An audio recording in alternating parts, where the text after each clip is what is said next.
esperen que como no tengo mouse, tengo que poner el puntero por acá abajo, vamos a establecer las coordenadas de nuestro trabajo, qué significan los términos que usamos y el basamento teórico en el que nos apoyamos, que siempre es lo que tenemos que hacer en un trabajo de investigación.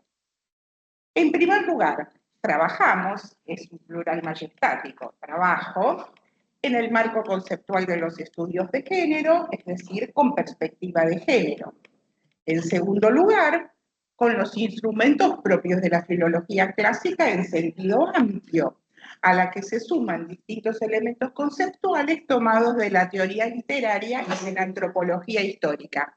Ahí nos ubicamos. Nos proponemos estudiar la constitución de la persona poética femenina en distintos géneros literarios de la Grecia antigua, desde el siglo VII al segundo antes de Cristo. El foco de nuestro interés es investigar los elementos que construyen la persona loquens, la que dice yo en primera persona, como perteneciente al género femenino.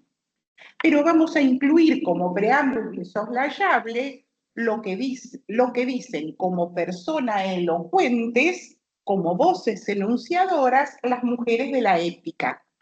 Por supuesto, partimos del postulado de que los personajes femeninos de la épica griega deben ser estudiados contando con que su discurso es producto de la articulación masculina del autor, encarnada en la voz del narrador primario, y de que esta voz está sometida a las determinaciones del contexto cultural de la Grecia arcaica, específicamente a las del patriarcado occidental, tal como se organiza en las sociedades tradicionales, en el que las mujeres están inmersas como objetos, regalos, dones, en un sistema de intercambio entre sujetos varones que establecen un sistema de lazos de parentesco y estructuras sociales.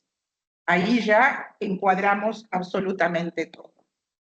Dado que, como decía Platón, Homero ha educado a Grecia, su forma particular de presentar en la narración a los personajes femeninos y su discurso influye, y veremos hasta qué punto, en la presentación que de ellos aparece en la literatura arcaica.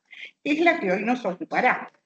Dentro de ella nos centraremos en el yo poético, la persona poética femenina en la obra de Safo, que viene con mucho prolegómeno, como veremos. Ahora bien, en los estudios clásicos, la crítica del siglo XX y comienzos del XXI ha exhibido posturas novedosas y controvertidas con respecto a la relación entre el yo autoral y el yo poético, separándolos y proponiendo la construcción ficcional de dicha subjetividad. Como resultado evidente, esto es particularmente relevante en el caso de la lírica monódica, especialmente en el caso de Safo, pero también en la lírica coral, sobre todo en el de Píndaro. Otras variables se han sumado a la polémica, como la ocasión de la performance, la relevancia de la tradición y la relación con las manifestaciones del culto. En esta temática, las posturas teóricas han ido variando en los últimos años y se han adaptado al espíritu de época, a su horizonte de sentido y su anclaje ideológico particular. Pero por otra parte, la posición de la crítica se ha ido modificando a medida que un creciente caudal de información se ha integrado al acervo académico. Por ejemplo, el descubrimiento de nuevos textos por los hallazgos papiráceos, lo que ha contribuido a enriquecer, matizar o incluso variar convicciones previas. En nuestro caso particular, sumamos al problema de la construcción de la subjetividad ficcional del yo poético la cuestión del género de dicho yo, especialmente en el caso de un yo presentado como femenino. En una perspectiva de futuro, nos preguntamos o nos preguntaremos en qué medida las distintas épocas, arcaica, clásica, helenística, han hecho variar las modalidades en que una autora mujer o una persona poética femenina toman la palabra y en qué condiciones se pronuncia el discurso femenino ficcional. Las variables que una investigación como esta debe incluir, a nuestro criterio, son las siguientes. El género literario en el que se incluye en el texto, en el que aparece la persona loquens femenina, el yo poético ficcional, lírica monódica, lírica coral, etc. El sexo género del autor, masculino, femenino, anónimo, con el problema de la subjetividad y la identidad. La tradición literaria en la que se inserta y los dispositivos intertextuales que se ponen en acto. La relación de la persona loquens femenina con la llamada lírica popular, anónima o de autor, y su repertorio de loci comunes, de lugares comunes, en cuanto a los contenidos, y de clichés, es decir, de formas estandarizadas. Las temáticas privilegiadas que aborda esta persona loquens, el estatus familiar de la, comillas, mujer que habla, su edad, sus ocupaciones y funciones, y el carácter simbólico que todo esto tiene. Su autoconstrucción como figura de alteridad. La existencia o no de una autoconciencia de su condición de poeta o poetisa, y la relación de las composiciones con su contexto performativo, ritual religioso, público, privado y cultural. Es de particular relevancia la determinación de los elementos que se derivan del repertorio estandarizado de la tradición popular y de autor para el establecimiento de un yo poético individual, original y de sexo-género autoevidente. Una de las finalidades de este estudio, aunque no la única ni la central, es determinar si es posible discernir la presencia de una autora, más allá de la persona loquens femenina, en un texto anónimo. Si hay diferencias dignas de nota entre las producciones de autor varón o de autora mujer, en caso de conocerse su sexo-género, cuando una mujer toma la palabra, y la medida en la que el uso del bagaje de la tradición literaria atenúa u oculta las diferencias genéricas autorales. Esto es muy importante. Las autoras y autores que abordaremos y analizaremos en su lengua original, bueno, son una serie que no vamos a mencionar en este momento para no abundar, ¿sí? Antes de pasar a los textos, soslayaremos la cuestión muy controvertida, que seguramente Camila algo tendrá que decir al respecto, de la escritura femenina. Esto implica preguntarnos si la enunciación femenina de un texto de autora femenina podría tener alguna cualidad diferencial, distintiva, que la haría reconocible a través de la plasmación literaria. Esto nos lleva indefectiblemente a otra cuestión teórica, que es la afirmación de la existencia de una forma específica de lengua y o literatura femenina más allá de su temática. Esto lleva implícito el planteo de la existencia de alguna clase de esencia de la feminidad que se expresaría inevitablemente en la escritura de las mujeres, lo que también nos lleva al denominado pensamiento de la diferencia o feminismo de la diferencia, que postula el carácter esencial e innato de la identidad femenina, determinada por su unión con la naturaleza, la subjetividad, la irracionalidad y la construcción de mundos privados. Desde esta perspectiva, las mujeres entran en el lenguaje a través de sistemas de representación masculinos, uno de los cuales es el conjunto de las llamadas oposiciones binarias, que son hostiles a la presencia femenina, a la que se le asigna el signo negativo de las polaridades. Frente a la rigidez, la solidez, la singularidad, la escritura femenina, su estilo, mostraría rasgos de lo plural, lo simultáneo, lo táctil, lo fluido, rasgos que hacen depender la experiencia del lenguaje de la experiencia del cuerpo. En este feminismo de la diferencia, donde sexo y género son uno y lo mismo, se soslaya la cuestión del concepto de género como categoría construida social, histórica y culturalmente. Esto es, un principio organizador que no es una mera categoría descriptiva de los rasgos y comportamientos masculinos y femeninos, sino un sistema conceptual y un código de conducta normativa.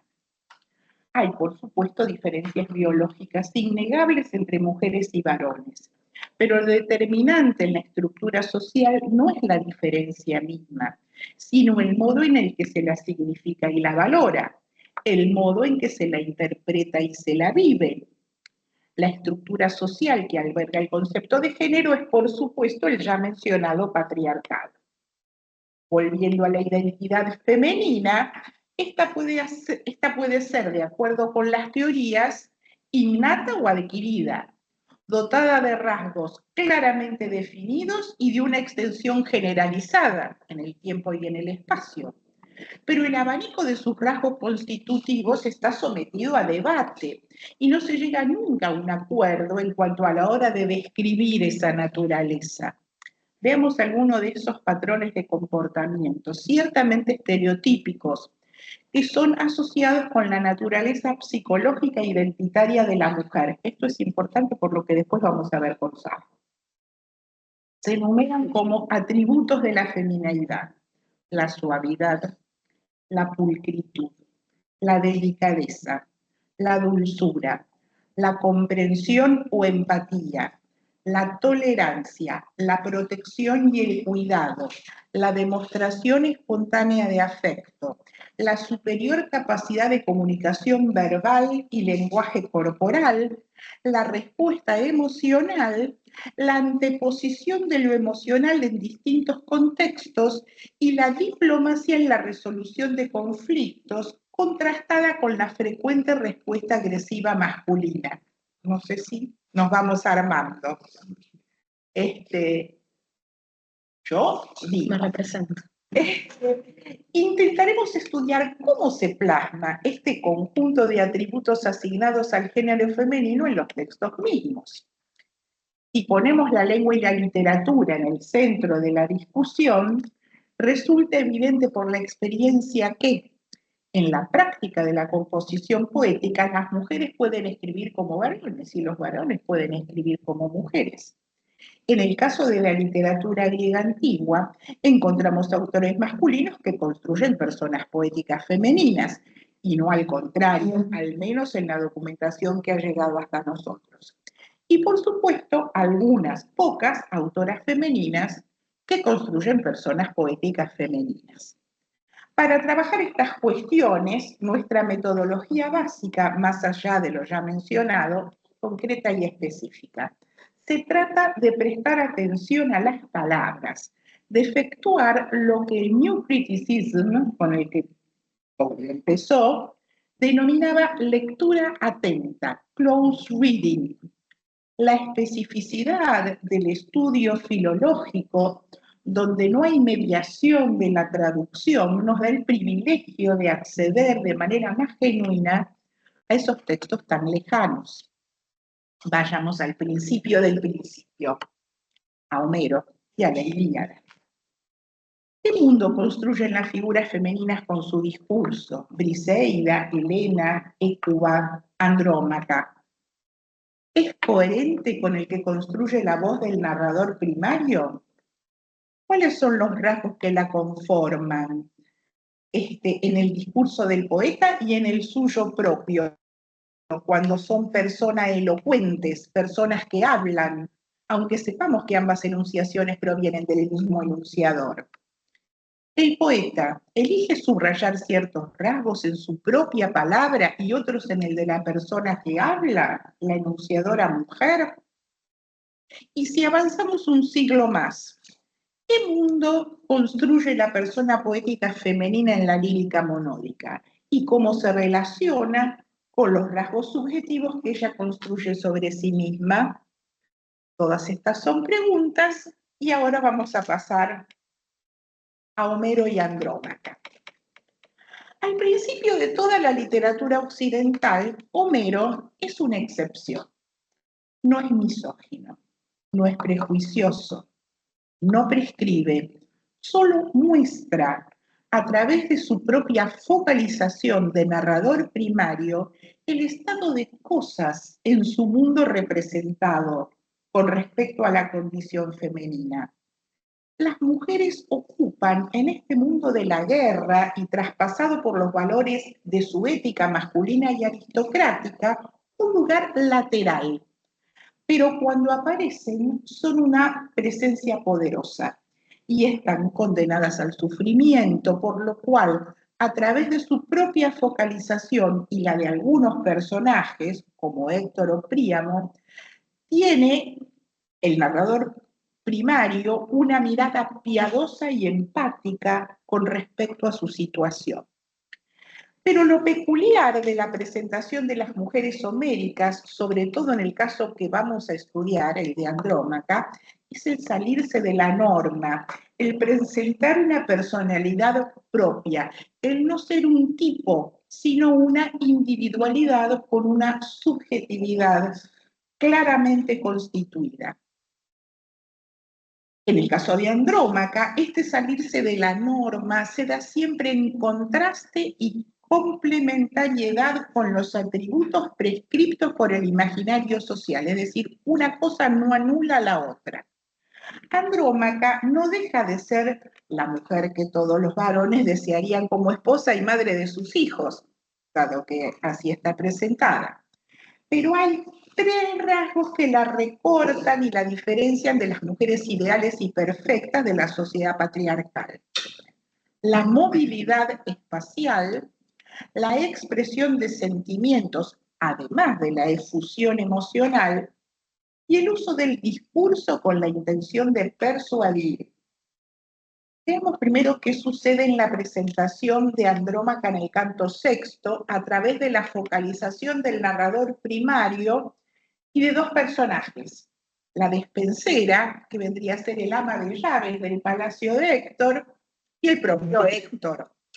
Y aquí tenemos el primer texto. Van a ver que hay un montón de colores. En rojo está mi traducción. En color, ¿cómo decirlo?, fucsia fuerte, están los rasgos de Andrómaca que la hacen salirse de la norma.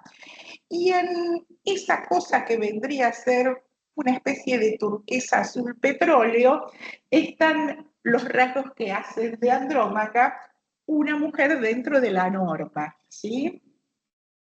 Vamos a leer la traducción, por supuesto. Tras hablar así, se alejó Héctor de Cimbriante Penacho, y enseguida llegó a sus bien habitadas moradas, y no encontró en el palacio Andrómaca de blancos brazos, sino que ella, con su hijo y una criada de bello peplo, estaba de pie sobre la torre, gimiendo y derramando lágrimas. Y Héctor, como no halló dentro a su intachable esposa, saliendo al umbral se detuvo y dijo en medio de las criadas: «Vamos ya, criadas, decidme con sinceridad, ¿a dónde fue Andrómaca de blancos brazos fuera del palacio? ¿Acaso fue a lo de sus cuñadas y concuñadas de bellos templos?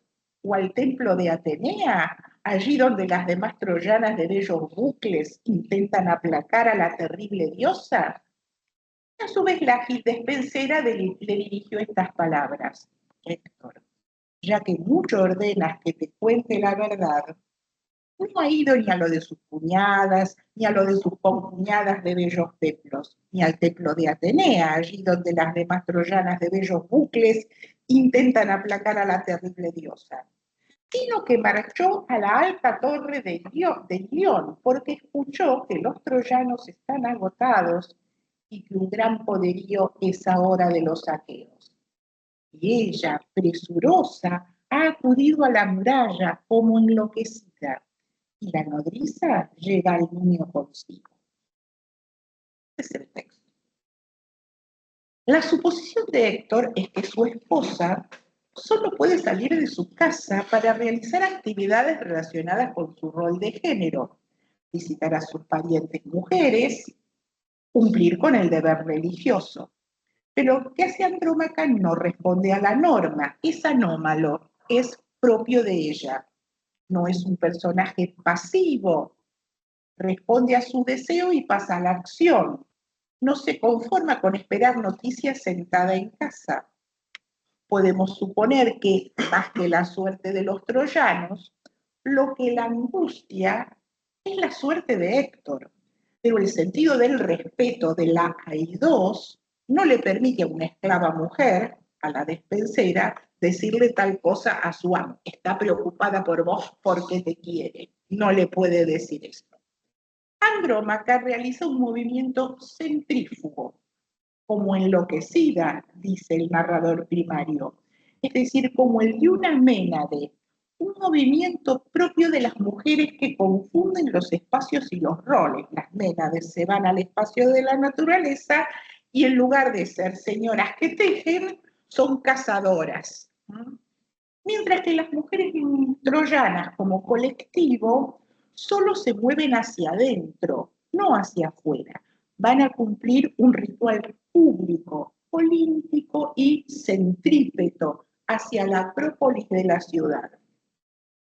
En cuanto a cómo se la presenta por primera vez en el texto, es con el rasgo que la revestirá como personaje para la eternidad: el lamento y el llanto, que es la expresión paradigmática de la emotividad de las mujeres en la cultura griega, pero que atraviesa la figura de la esposa de Héctor, además, como huérfana, como viuda, como madre y posteriormente como esclava. Vamos al texto siguiente. Tipi, dijo entonces la despensera, 390. Ahí estamos.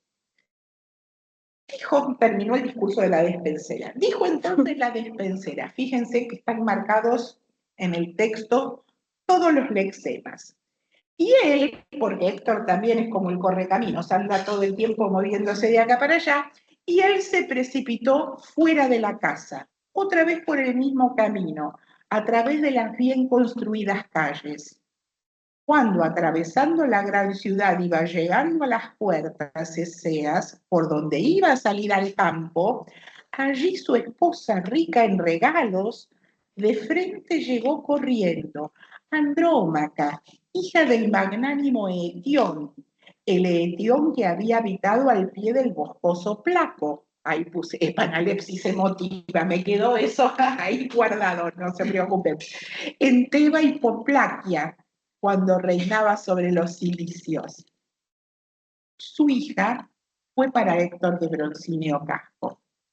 Ella entonces le salió al encuentro y junto con ella iba la sirvienta, teniendo en su regazo al tierno niño todavía infante, al amado Hectórida, semejante a un bello astro.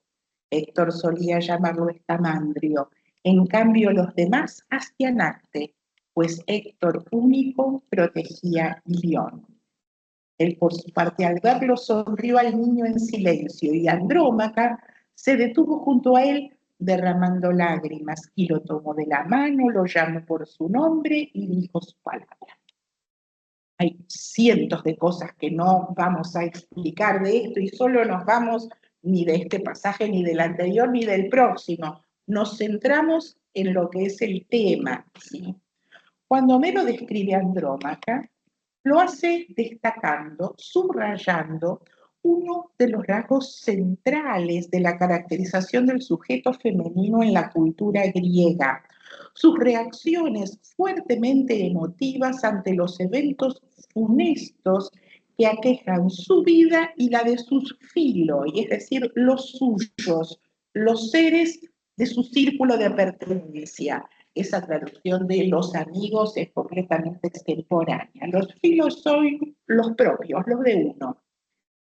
Esta escena es fuertemente dinámica, llena de verbos de movimiento. El nombre de Andrómaca, la que lucha con varones, eso significa su nombre, desencadena una pequeña biografía que retrasa la tensión narrativa del encuentro. Lo que el narrador subraya, chao, se me fue,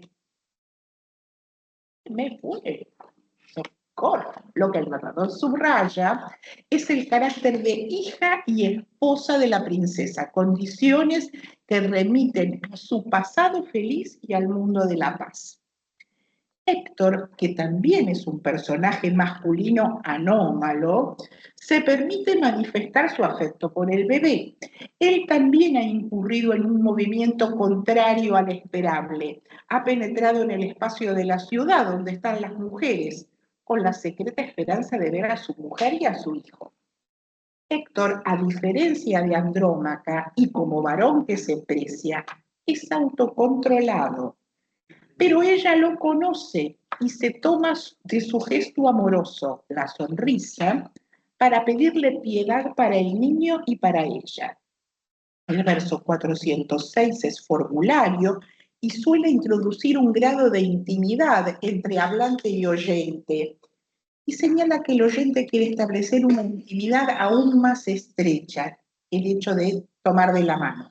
El contacto físico no es solo espontáneo, sino que indica un intento de influir sobre el oyente, incluso contra toda esperanza. Andrómaca comienza su discurso llorando.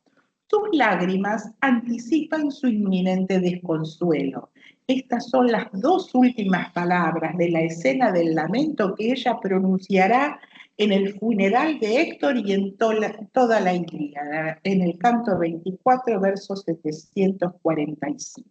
Y ahora viene el siguiente pasaje. Desdichado, tu arrojo te destruirá. Ni siquiera te apiadas de tu pequeño hijito, ni de mí, desventurada, que pronto seré tu viuda. Pues pronto te matarán los aqueos tras atacarte todos a la vez. Y para mí sería más provechoso, si te pierdo, hundirme bajo tierra, pues ya no habrá otro consuelo cuando te encuentres con tu destino, sino aflicciones. Ni siquiera tengo a mi padre ni a mi venerable madre, pues a mi padre lo mató el divino Aquiles y devastó la ciudad inhabitada de los cilicios, Teba de elevadas puertas, y mató a Etión, pero no lo despojó, pues sintió temor reverente en su corazón, sino que lo incineró junto con su piel las bradas armas y le erigió un túmulo, y alrededor plantaron olmos las ninfas de las montañas, hijas de Zeus que lleva la égida. Y 7 hermanos míos tenían el palacio, que todos el mismo día marcharon al Hades, pues a todos los mató el divino Aquiles de ágiles pies, cuando pastoreaban a los bueyes de tornátiles pacas y a las blancas ovejas. Y a mi madre, que reinaba al pie del boscoso Placo, luego de traerla aquí junto con las otras posesiones, de nuevo la liberó luego de obtener un inmenso rescate. Y en el palacio de su padre le disparó Artemis flechadora. Héctor, en verdad tú eres para mí mi padre y mi venerable madre y mi hermano, y tú eres mi tierno, mi floreciente, mi joven, valeroso esposo. Pero vamos, compadécete ahora y quédate aquí mismo sobre la torre y no conviertas a tu hijo en huérfano ni en viuda a tu mujer. Y aposta la tropa junto a la higuera silvestre, donde especialmente es accesible la ciudad y la muralla ha resultado expugnable, pues 3 veces tras llegar ahí lo intentaron los mejores guerreros en torno a los 2 Ajax y del muy famoso Idomeneo, etc. Allí termina el discurso de Andrómaca. Este discurso está perfectamente construido desde el punto de vista retórico. Construye su carácter de oradora, su etos, apela al patos del receptor, a su empatía, y presenta argumentos con el objetivo de persuadir, apelando a la aidos de Héctor, a su vergüenza ante la sanción social y el respeto por los filoi, por un lado, y a las filotes, es decir, al amor específico que ella sabe que su marido siente por ella y por el bebé. El discurso incluye una autonarración, una pequeña biografía donde ella desaparece de la enunciación y solo suministra datos estandarizados propios de su género. Es hija y hermana, pero hija y hermana de muertos. Este borramiento de la primera persona es lógica en la sociedad patriarcal, dado que los parientes de sangre y la casa de origen de una mujer casada son las únicas referencias posibles en tiempos de crisis. Ella se ha convertido en una mujer desenraizada, sin puntos de apoyo ni referencia. El clímax del discurso es la expresión de un dispositivo textual denominado escala ascendente de afectos. Tú eres para mí mi padre y mi venerable madre y mis hermanos, y tú eres para mí mi saleroso esposo. Héctor es todo para ella. Ya no es desdichado como al comienzo del Parlamento, es Héctor. En la conclusión del argumento, la expresión es profundamente patética y conmovedora. Hay amor de mujer, además de dependencia afectiva.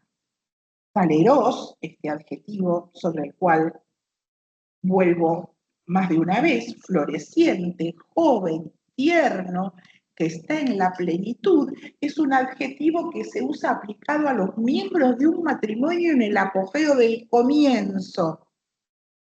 Con sutileza, Andrómaca alude a la virilidad de Héctor y el eros que le provoca. Hay confianza, hay afecto, hay amor. Y marido, esposo, para coites, quien se acuesta en la cama junto a mí, eso es lo que significa. Es una palabra rara, porque lo habitual es la forma femenina, para coitis, es decir, la que comparte el lecho del marido. El punto de focalización del lexema no es aquí el varón, sino la mujer, porque aquí lo que importa es su perspectiva. La apelación discursiva de esta mujer es directa y poderosa, y es tan famosa porque no es solo una hipérbole retórica, no es solo poesía amorosa, es la verdad. Luego la princesa transgrede aparentemente todas las determinaciones de su género y se atreve a dar a Héctor consejos propios de la vida militar. Esto provocó escándalo en los comentaristas antiguos y en la filología tradicional. Pero el control que Andrómaca puede tener sobre la guerra es escaso. Se reduce a que pueda persuadir a Héctor en cuanto a su accionar. Para ella, la guerra es una actividad masculina y desastrosa, no es una amazona, ni pretende serlo. La sugerencia de Andrómaca es razonable desde el punto de vista táctico.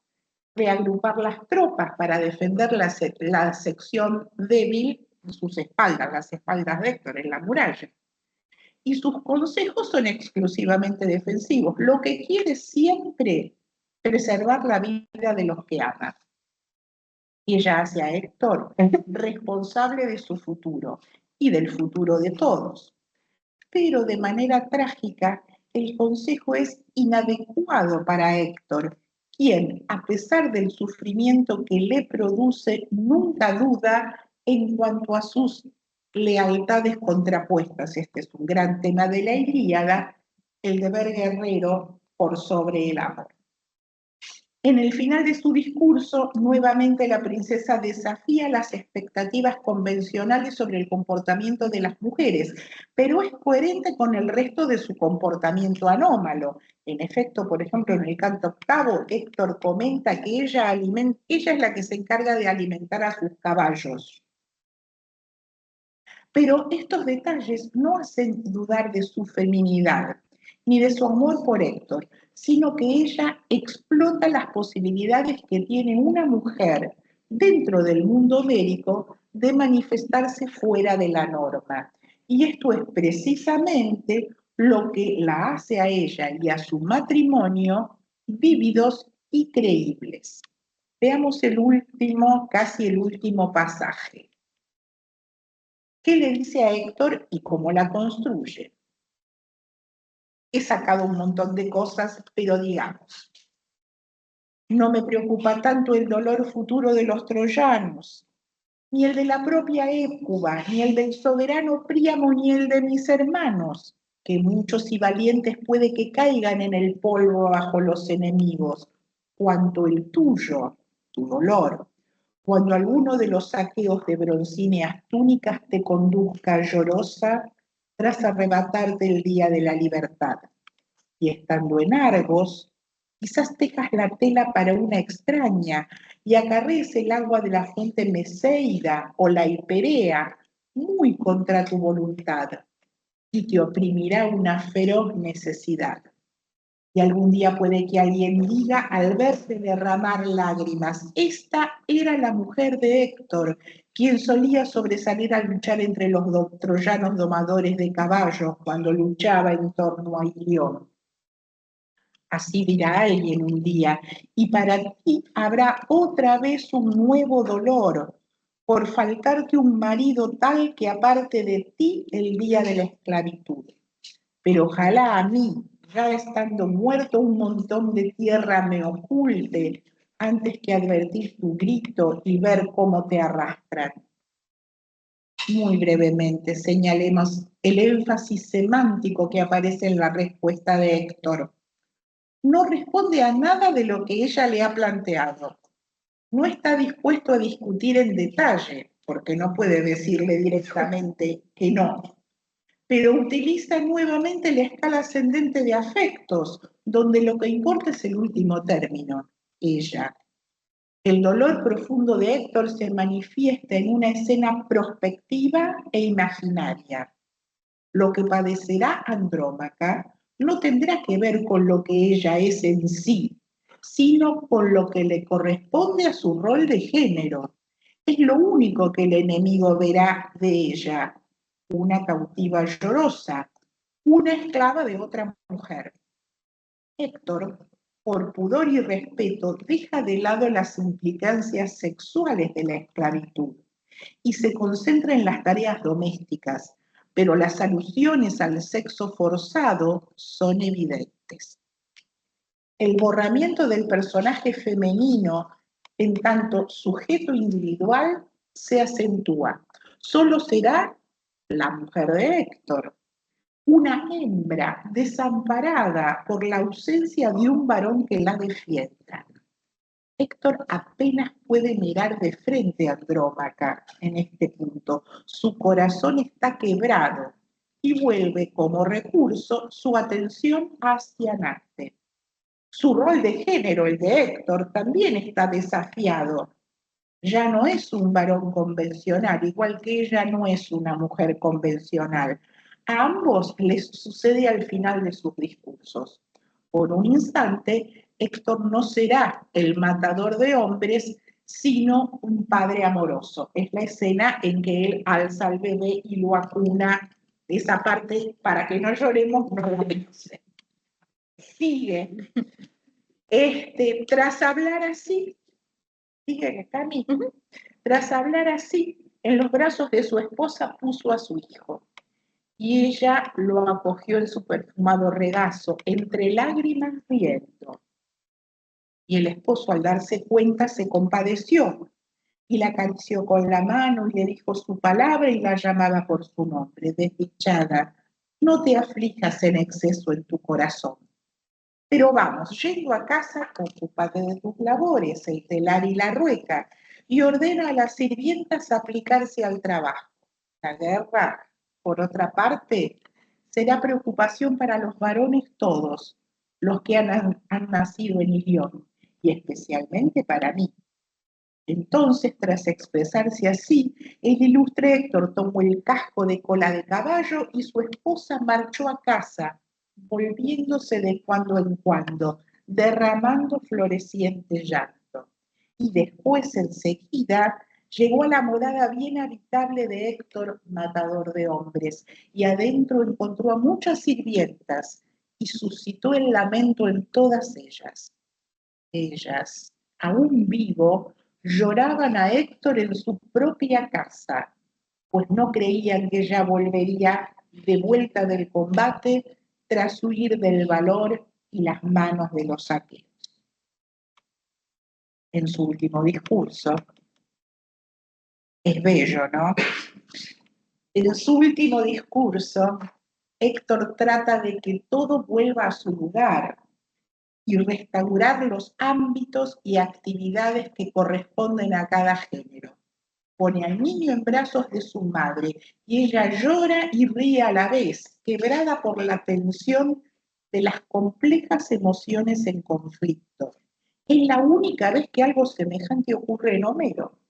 Él la toca con ternura y le habla por última vez en todo el poema. Al poner al niño en sus brazos, no en los de la nodriza, Héctor le dice con el mero gesto que así como su deber, el de él, es volver al campo de batalla, el de ella, que es la mujer de un guerrero, es criar al futuro guerrero, más allá de los sentimientos personales de ambos. Ella ríe por el niño y llora por Héctor.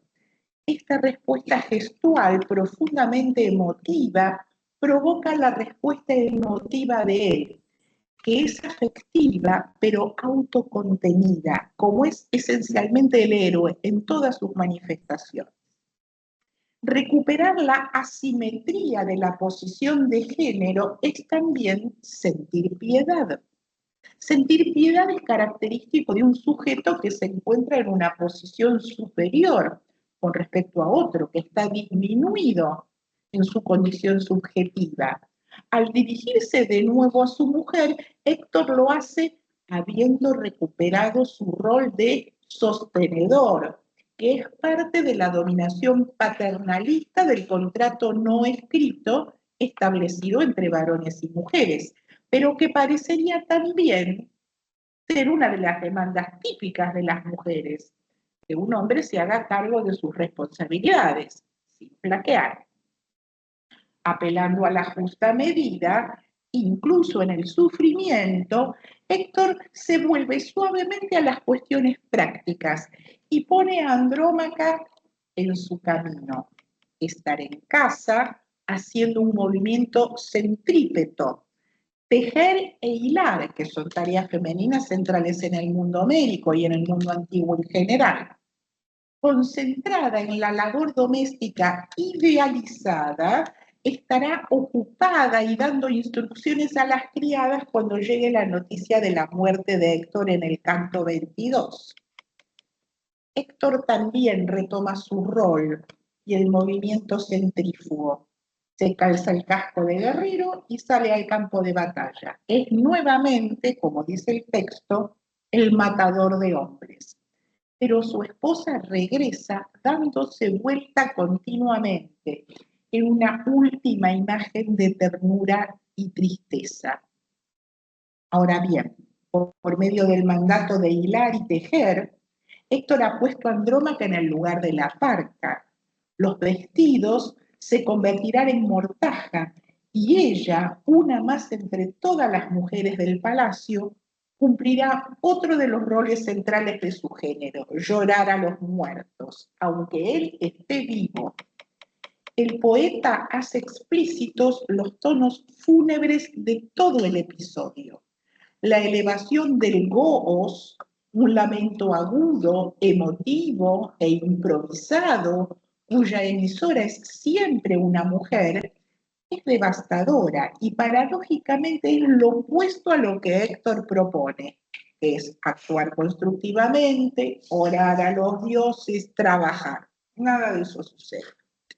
En definitiva, en el final de la escena, la esposa será exhortada a recuperar las funciones y características de su género y abandonará la posición de igualdad y reciprocidad que había podido sostener en la escena anterior.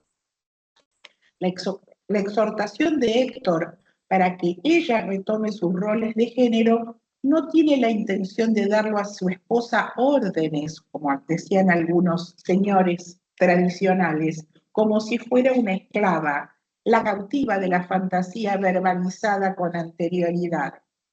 Más bien, parece decirle que su separación es definitiva. Lo que por un breve instante fue posible, la expresión de un amor recíproco y un diálogo de igual a igual, en un lugar liminal, que no es ni masculino ni femenino, es decir, las puertas, la muralla. Eso extraordinario ha terminado. Lo que sigue es la normalidad, lo ordinario. Y el final de la escena lo prueba. El poeta no describe que él se queda mirándola, parece no mirar atrás, como un hombre. No sabemos si lo hace, pero la suya es una posición masculina, resistir, aunque esté destrozado internamente. No sabemos lo que Héctor hace, porque lo importante que en él sucede nunca es externo, es interno. Por el contrario, lo característico de la posición femenina es exteriorizar los sentimientos. En este caso, el llanto. Un llanto que es saleroso nuevamente, un llanto lozano, joven, que recién empieza. Lo importante puede mostrarse, por eso el poeta lo describe. Desde el punto de vista estructural, ahora que las mujeres lloran a Héctor aún vivo, esperamos que el héroe muera. Héctor está a la sombra de la muerte mucho antes de morir. El motivo de la separación tiene entonces una nueva significación. Decídeme, sí, ¿cuántos? Sí, ya me di cuenta. Que faltan 5 minutos. Me di cuenta, qué horror, Dios mío. Voy a terminar con la parte de Homero e incluir una sola cosa de Safo y les prometo Safo para la próxima, una sola cosa. La incursión de las homeras, iba a decir, de las mujeres en el espacio de la virilidad no es considerada peligrosa, en especial Andrómaca.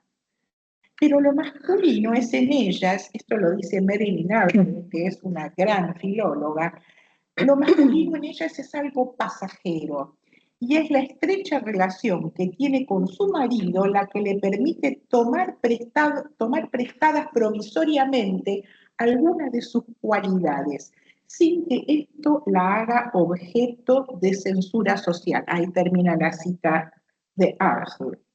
En su encuentro, ambos se salen de sus respectivas esferas de acción para participar cada uno en la del otro, de manera que durante un corto intervalo de tiempo se borra la frontera que separan a mujeres y varones en la sociedad homérica, sin que se ponga en peligro ni la virilidad de él ni la feminidad de ella.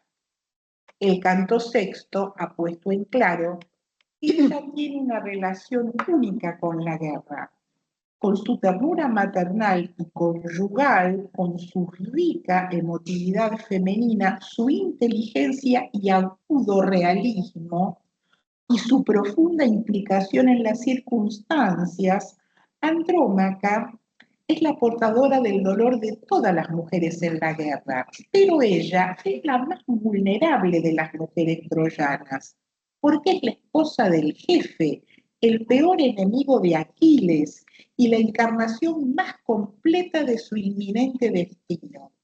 Por eso está más interesada en los detalles de la guerra que cualquier otro personaje femenino.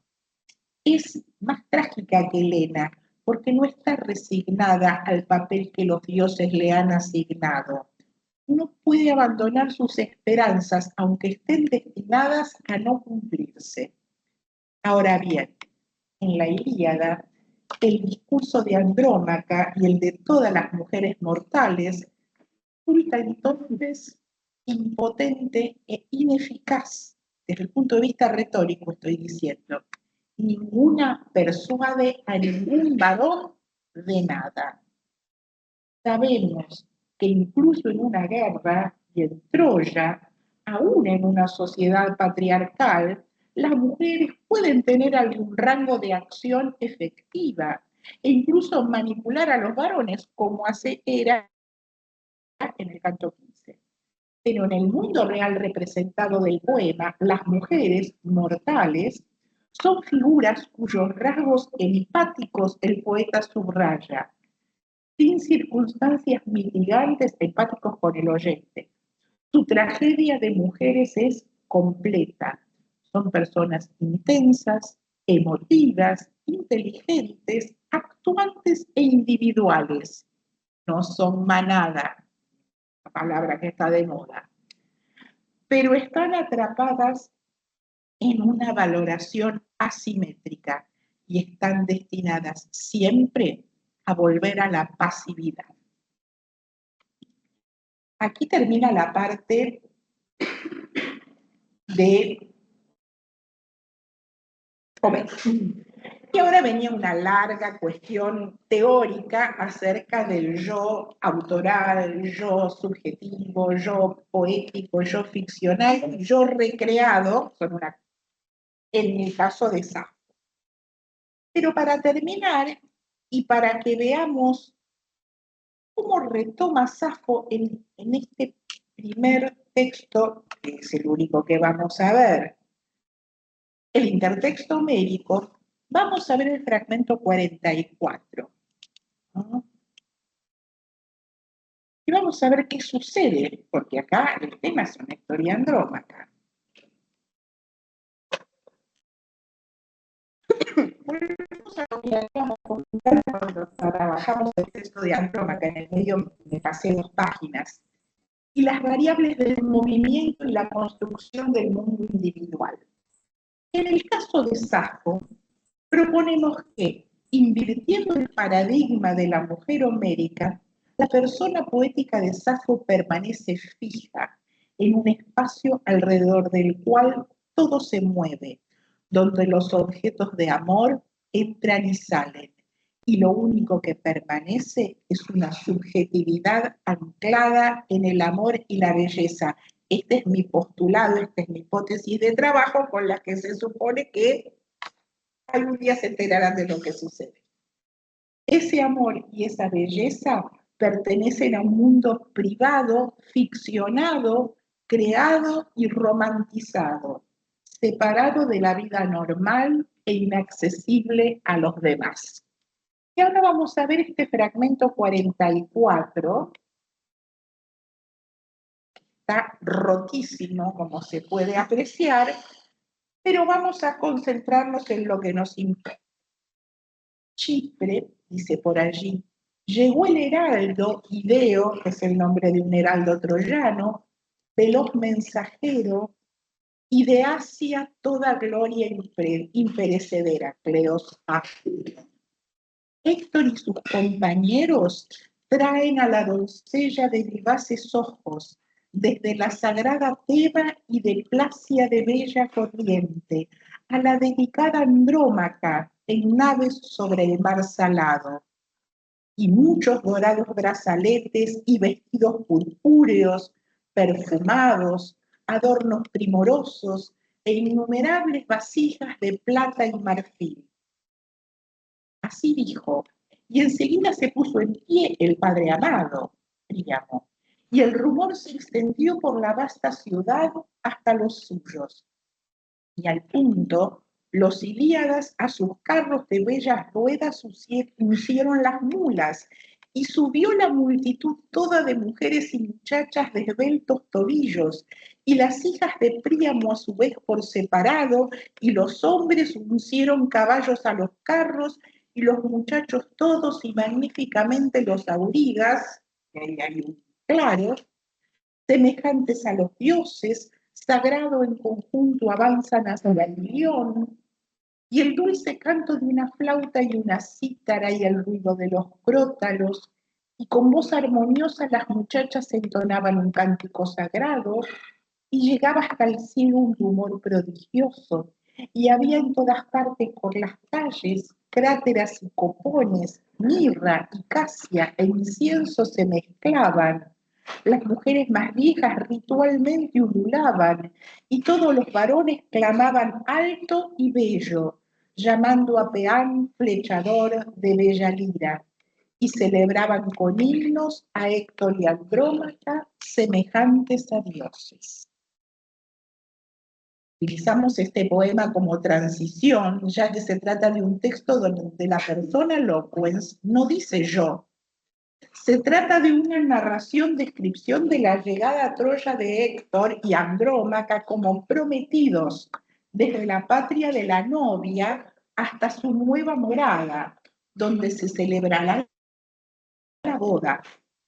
Llamativamente, y dado que el texto épico es la referencia insoslayable, descubrimos que el fragmento está construido como inversión del pasaje de Ilíada 24, 696, 718.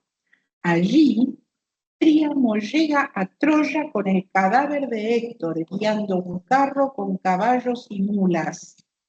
Ante el llamado de Casandra, todos los habitantes salen corriendo y se apiñan cerca de las puertas, ansiosos por ver la llegada del cuerpo rescatado de su príncipe y tocar su cabeza.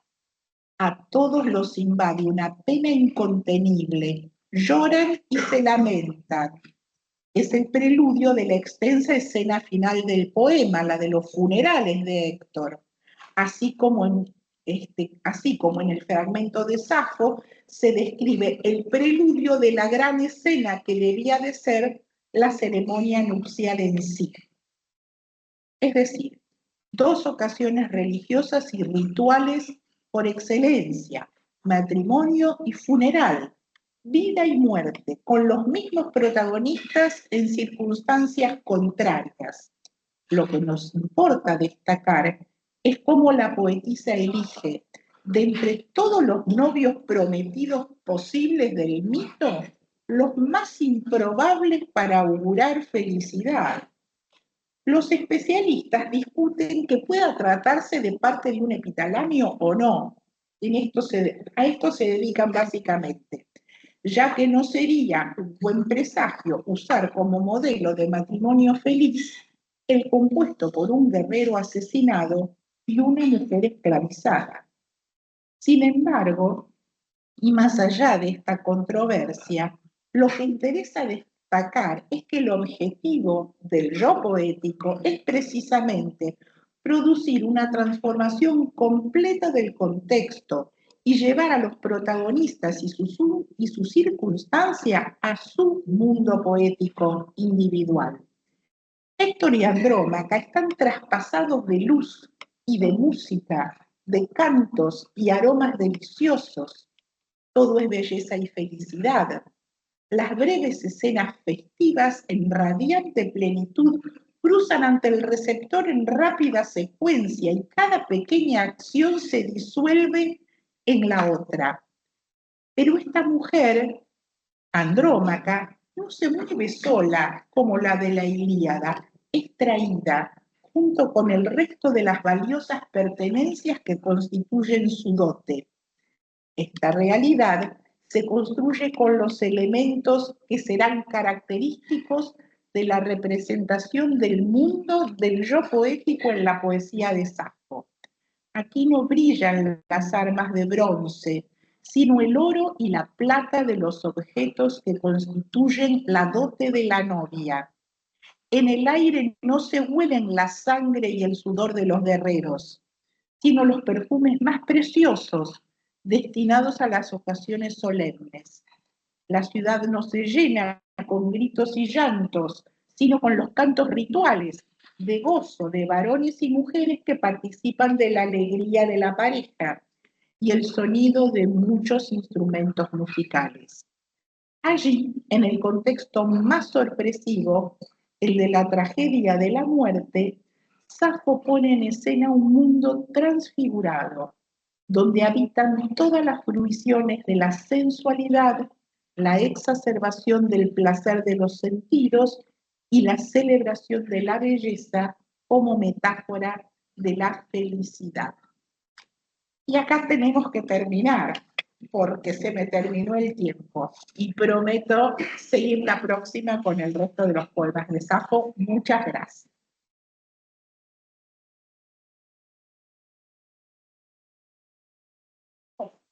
¿Seguimos? No, terminé. ¿Corto la grabación y empiezo una nueva? ¿O todo junto? Yo ya La apago, grabación, ¿corto y empiezo una nueva? ¿O que siga todo? Que siga la... Ah, sí. Si cortamos si cortamos y hacemos dos.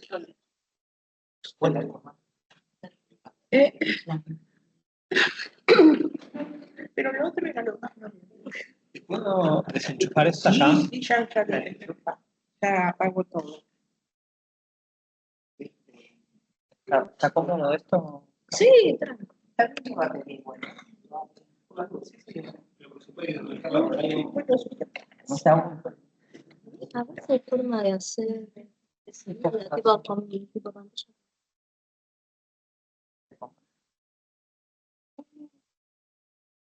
Vamos a pantalla.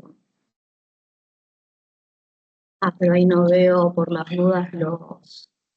Esta parte que el... Qué lindo. Claro, no veo Ella los. es moderna. Entonces trae PowerPoint. porque presentación. No como yo, que hablo como loca. Bueno, vamos a dejarlo así. Si no, déjalo esperar. No sé, esperando. ¿Me cambias el lugar que tengo que poner? Yo también me pongo. Gracias. Decime si querés que haga clic. Bueno, te pido Avísame que me hagas. Decime que tengo que apretar y yo aplico. Como Solo- enter. Creo que con solo hacer clic. Cuando te vaya dice. Enter. Todavía no. No, pero digo, tengo que apretar enter. Sí, o con un clic me parece que. Acá. Bueno, Usamos. Porque hay que bajarlo, ¿no? No, ¿Acá? Sí, con el clic cambiado.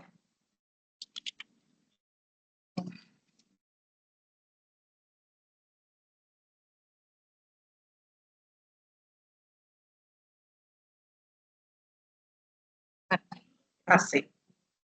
Cuando me diga, arranca. Bueno. Bueno, Camila, que se dedica a unos señores horribles, es decir, tiene vieron que en las universidades de Estados Unidos se trabaja con un major y un minor, un mayor y un minor, ¿no?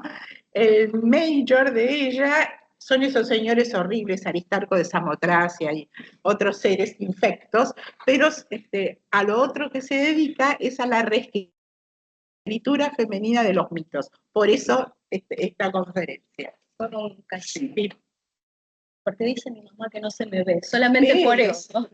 Dale, ahí está. Bueno, en este caso vamos a trabajar un poquito con esta novela, que bueno, ahora voy a desarrollar un poco más, pero no es no es la más femenina de todas las reescrituras con las que he trabajado. Es una novela escrita por Natalie Haynes, que es una mujer bastante multifacética, es escritora, actriz, periodista, hace radio, es comediante, es como muy multifacética, pero tiene una formación clásica en su universitariamente hablando. Y escribió ya varias novelas, algunas en clave de ficción y otras no, algunas en clave más de divulgación. Por ejemplo, The Ancient Guide to Modern Life es una, otra es Pandora's Jar, Women in Greek Myths, y después sí se ha dedicado a la ficción con novelas como, bueno, The Children of Yocasta, A Thousand Ships, que esa trata acerca del mito de Troya, y la más reciente es Stone Blind, que es una reescritura del mito de Medusa. Lo que la motivó, según ella misma cuenta al final de la novela, es que la obra de el Edipo Rey de Sófocles no es tan... ella considera que no tiene suficiente divulgación en el mundo moderno como, por ejemplo, otras obras. Que no se lee en la escuela, por lo menos en Estados Unidos donde ella vive, y que a ella le parecía en este interés de divulgación interesante reescribirlo en forma de novela.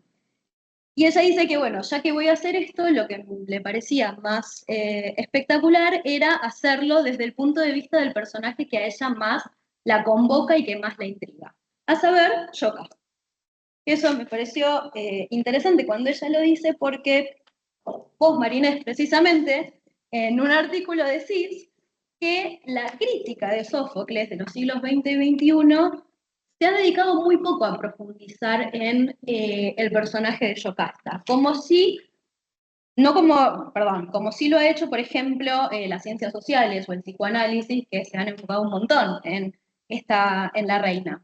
Pero la crítica literaria la ha dejado un poco de lado. Ahora sí, No quiere, pero así. un clic. No quiere. Con la flechita. Ah, con la flechita, ya sabes. Bueno, como para presentar así brevemente más o menos de qué va la novela, ¿sí? En primer lugar, la novela se abre con un prólogo donde hay una escena familiar, ¿sí? Una casa con una familia que ha caído víctima de una enfermedad. Eso inmediatamente nos resuena con cómo se abre el Edipo Rey de Sófocles, ¿sí?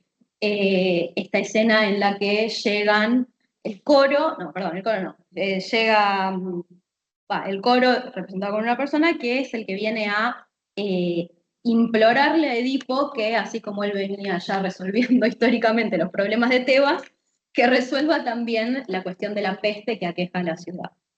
Y esta expectativa, pensando en la relación con el texto clásico, es rápidamente subvertida. ¿Por qué?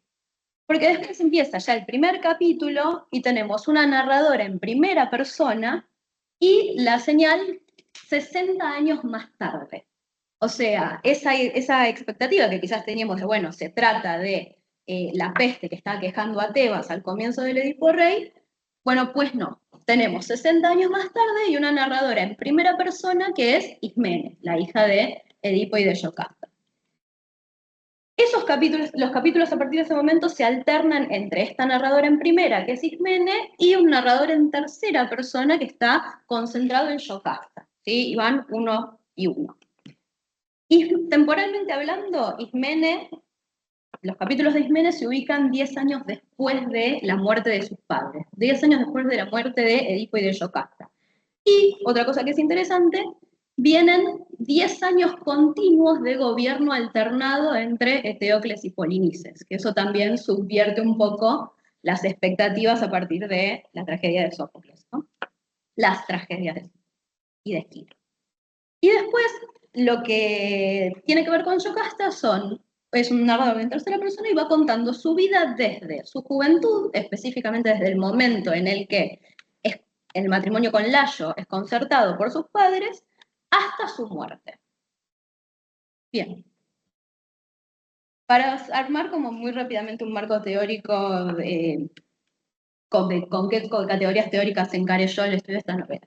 En primer lugar, el concepto que ya es muy empleado y utilizado de hipertextualidad de Genet, esta idea de que todo texto, ¿sí?, tiene necesariamente una relación con un texto anterior y en el que se inserta, digamos, de una manera que no es el comentario, sino que es un texto, él lo llama en segundo grado o derivado de un texto preexistente, ¿sí?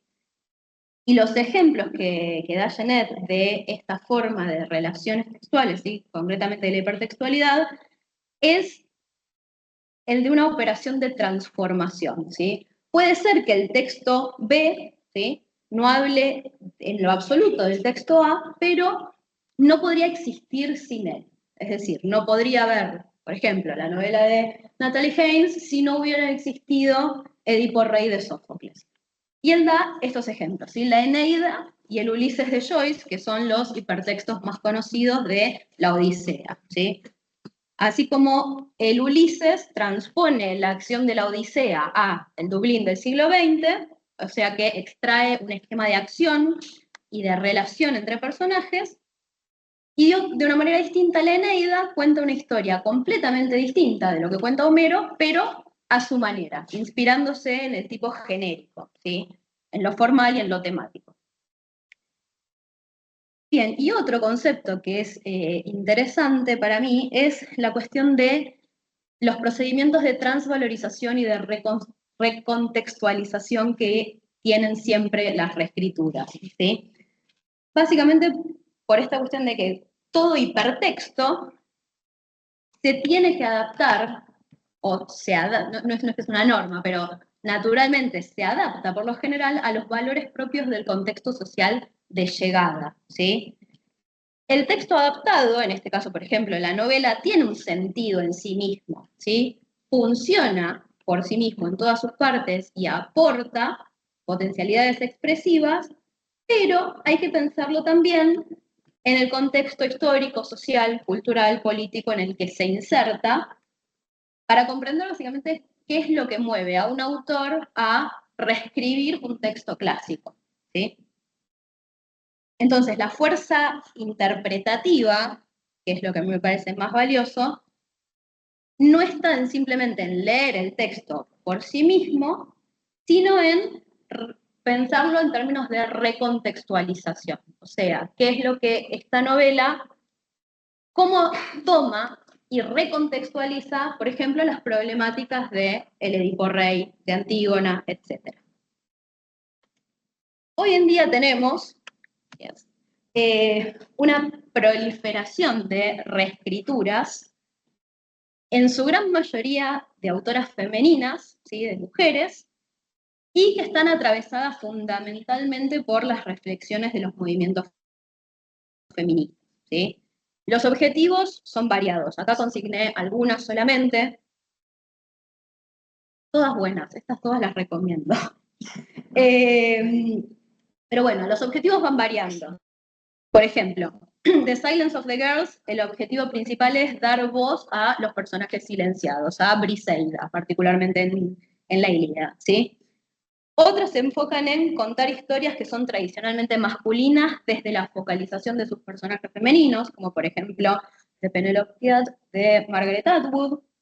Algunas otras buscan construir personajes y personalidades más complejos a partir de los vacíos o de las ambigüedades de las fuentes clásicas, como por ejemplo Clitemnestra, Daughters of Sparta, Electra y Ariadne, todas las demás, ¿sí? Que buscan, por lo general, ver dónde hay un vacío, dónde hay una ambigüedad y explotarlo.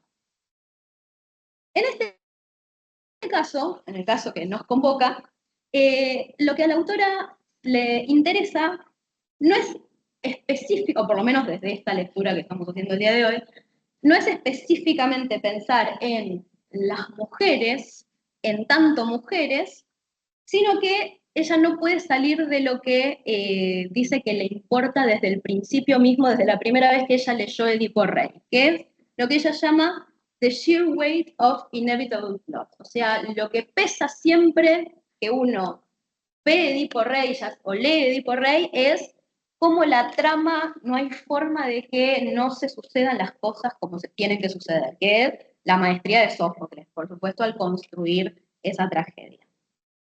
Entonces, en esta lectura, mi propuesta es, o por lo menos mi hipótesis de lectura, es pensar que la novela toma ciertos indicios, ¿sí? Ciertas cositas que estaban ya en el texto de Sófocles y los emplea, los usa, se apropia de ellos como si fueran semillas, como si fueran puntos de partida que crecen independientemente en la novela y se desarrollan de una manera muy distinta para construir, por supuesto, su propia versión de este mito, ¿sí?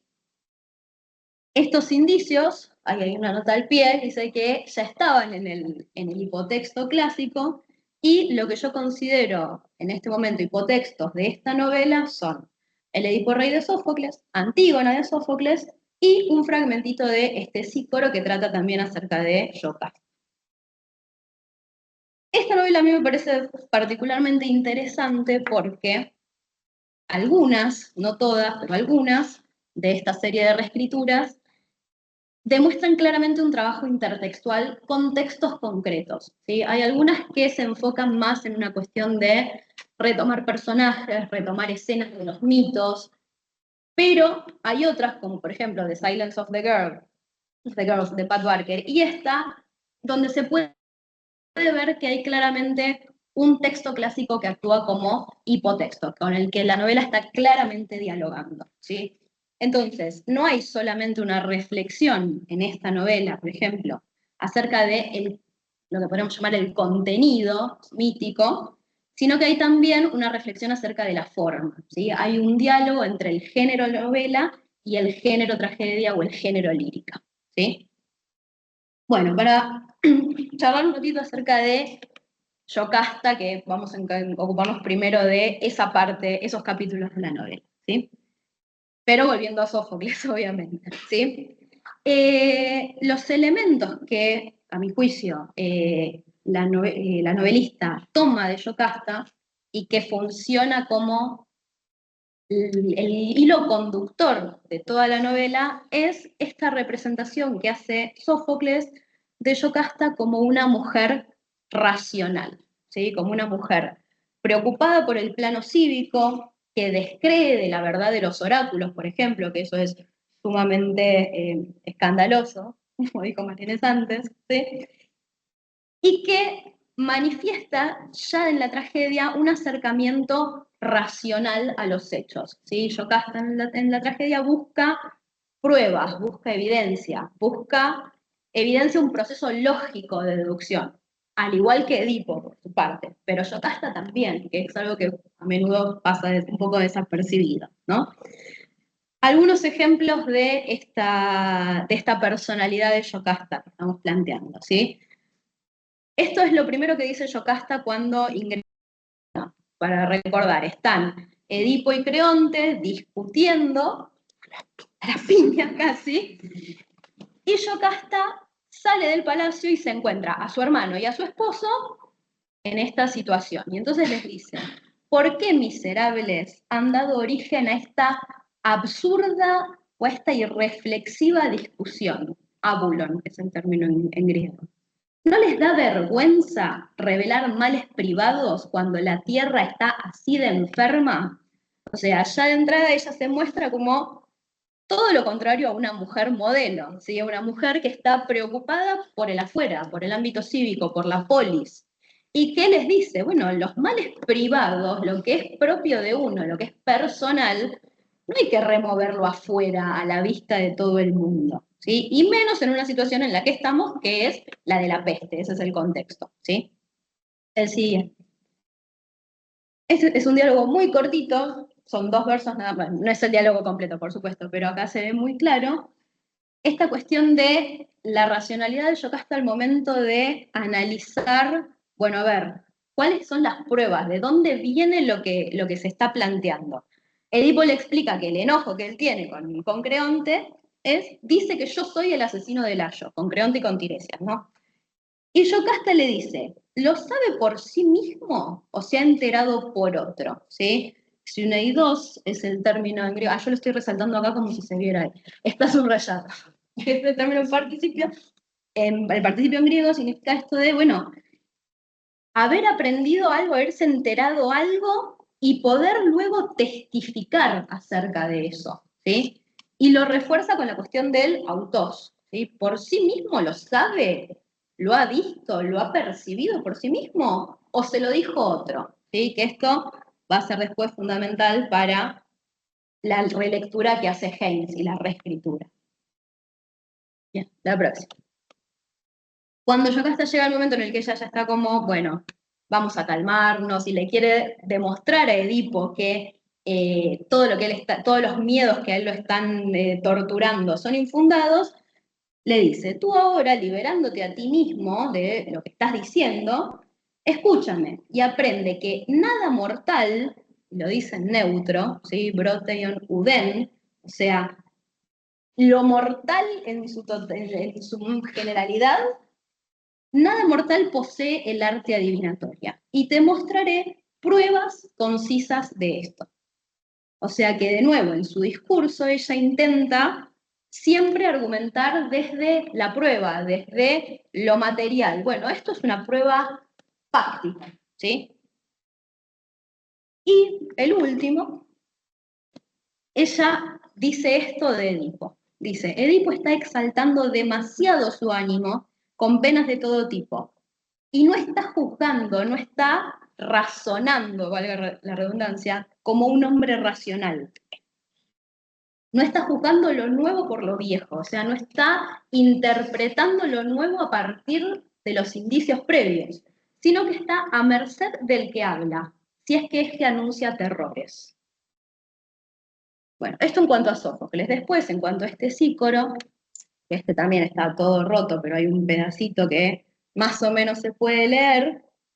Está chiquita la traducción, pero la leo rápido. Lo que viene sucediendo en este poema es básicamente, lo que se puede entender que viene sucediendo es, Tiresias, el adivino, acaba de pronunciar el oráculo y esto es un pedacito de lo que después responde Yocasta. O sea, se supone que en la escena están Tiresias, Yocasta, y en un momento aparecen Eteocles y Polinices, ¿sí? Ella dice, si está designado por el destino que yo vea a mis hijos sometidos uno por el otro, y lo han hilado las moiras, que enseguida me llegue el fin de la abominable muerte, antes de ver alguna vez estas cosas, tristes, lamentables, mis hijos muertos en el palacio o la ciudad destrozada. Acá de nuevo está la preocupación por lo cívico, ¿sí? Que de nuevo la corre de este lugar de mujer tradicional preocupada generalmente por lo privado. Ya le preocupa, bueno, sí, no quiero ver a mis hijos muertos en el palacio y tampoco a la ciudad destrozada, ¿sí? Y después les habla a Eteocles y Polinices y les dice, pero vengan, hijos, ahí está roto el papiro, se llega a leer esto de mis palabras, queridos, pues aquí les revelaré el final. Uno, quedándose con la casa, debe habitar junto a las corrientes del Dirce, y el otro debe irse llevándose los rebaños y todo el oro de su querido padre, según a quien le toque primero por voluntad de la Moira. Pues esto, creo, podría llegar a ser para ustedes una liberación del cruel destino, por las advertencias del divino augur. Así dijo la divina mujer, pronunciando suaves palabras. O sea, que esta Yocasta también, la que previamente había construido este ciclo, digo previamente antes que Sófocles, también tiene este velo casi de racionalidad de pensar, bueno, el adivino me está dando una advertencia, lo tomo como una advertencia, no como algo que está escrito en piedra. Y a partir de eso, formulo una opción viable. Repartamos, uno se va, el otro se queda más o menos mitad y mitad, y así solucionamos este problema, ¿sí? Y lo concibe como una liberación del destino. Entonces se ve esta personalidad en las fuentes clásicas de una Yocasta, como digo, racional, que evalúa, que mide, que juzga, que busca evidencia y que intenta, a partir de todas estas herramientas, planificar un destino mejor que el que sabemos con el que termina, ¿sí? Esto mismo es lo que para mí toma Natalie Haynes para escribir su novela, ¿sí? No solo porque construye a Yocasta como un personaje racional, sino bueno, pero no voy a spoiler. Primero porque construye a Yocasta como un personaje racional. Vamos a la próxima, ¿sí? Acá hay un par las traducciones son muy instrumentales, ¿sí? O sea, no es una traducción linda en lo más mínimo, pero si lo ponía todo en inglés iba a ser como muy tedioso. Acá está hablando bueno, lo que va sucediendo en la novela es que, a ver, se construye inmediatamente a Layo, se toma el mito de Layo el rasgo de la homosexualidad, o sea, a Yocasta se la casa con él, pero el objetivo nunca es que ellos tengan un vínculo, porque Layo es abiertamente homosexual y prefiere vivir fuera del palacio y en compañía masculina. Entonces el objetivo es básicamente que se casen por una cuestión de apariencia y que Yocasta tenga un hijo. No de Layo, o sea, primer gran subversión del mito, porque el hijo de Yocasta no va a ser hijo de Layo. Sabemos por qué es importante. Entonces, ella finalmente queda embarazada a partir de un vínculo más o menos positivo con uno de los sirvientes y cuando tiene finalmente a su bebé, rápidamente el bebé, la nodriza, que se llama Teresa en la novela, en un guiño con el otro personaje de la tragedia, la nodriza se lleva al bebé y le dice a ella que el bebé nació muerto. Entonces, cuando Yocasta no puede parar de pensar en el momento de su embarazo, en, bueno, pero ¿por qué? ¿Por qué lo estoy haciendo? ¿Por qué yo? ¿Para qué era necesaria yo? Y Yocasta intentó descifrarlo, y ahí el verbo que me interesa es obviamente descifrar, porque da cuenta de este proceso racional, pero no pudo. Si la ama de llaves era tan devota de Layo, quien no tenía ningún interés en Yocasta, ¿por qué Teresa no se había casado con él? Ella podría haber tenido hijos una vez. Nadie nace viejo, porque Teresa para este momento ya es una mujer muy anciana, ¿sí? Entonces, ¿por qué no lo había hecho en lugar de enredar a Yocasta en todo este odioso engaño?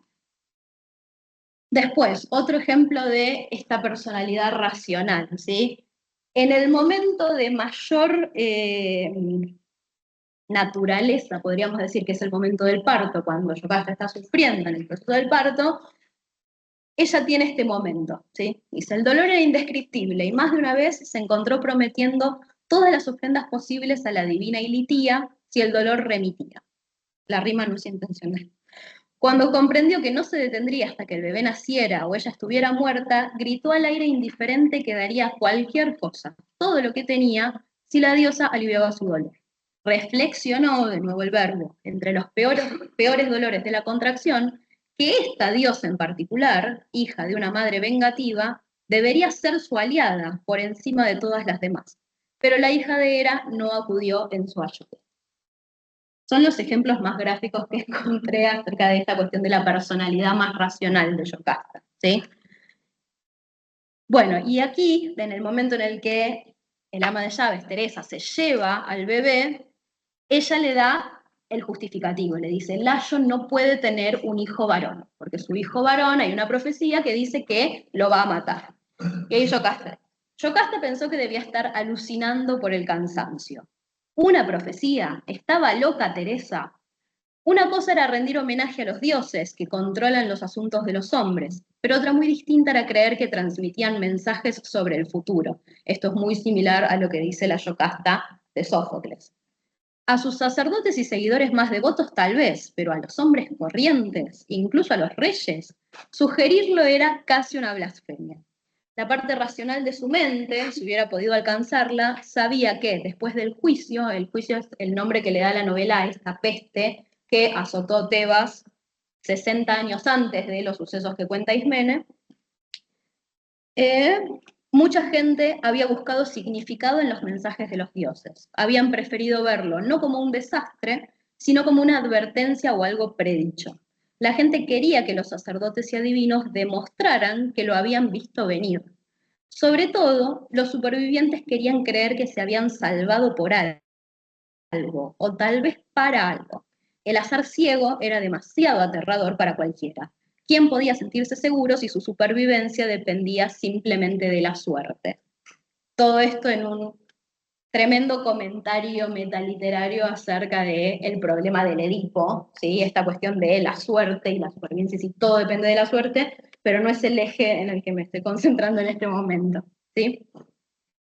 Bueno, esto respecto de Yocasta, pero un paso más, ¿sí?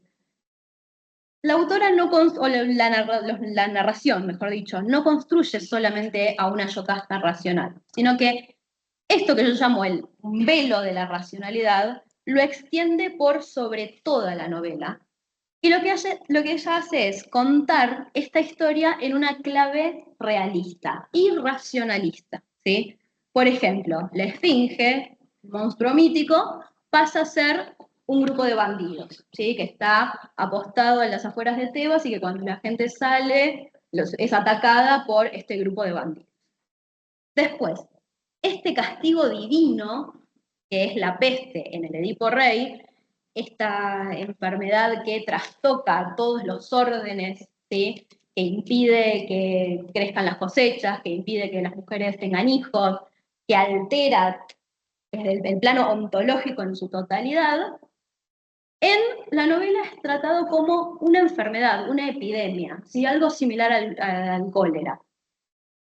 Y es tratado tan racionalmente que lo que se hace es buscar todo el tiempo una descripción casi científica de esta enfermedad, ¿sí? Se habla del periodo de incubación, de la sintomatología, de las formas de contagio, de la prevención, ¿sí? Esto encarado desde el narrador en tercera persona, pero también desde la propia Yocasta, que es quien se ocupa de, ella en su carácter de reina para este momento de Tebas, se ocupa de buscar, bueno, cómo podemos proteger a la ciudad de esto que además ya había sucedido antes, que había un precedente que es con lo que se abre la novela.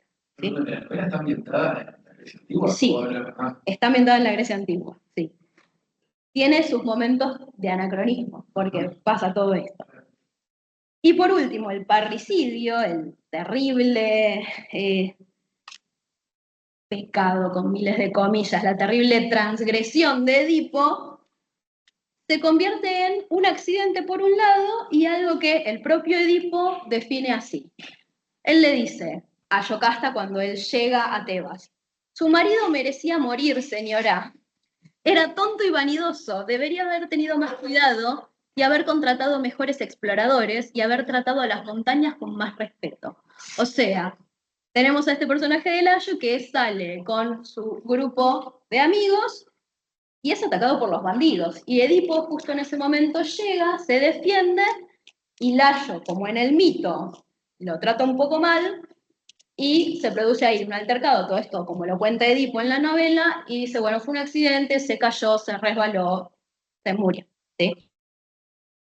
Pero sin ningún tipo de culpa, como pueden ver, ¿sí?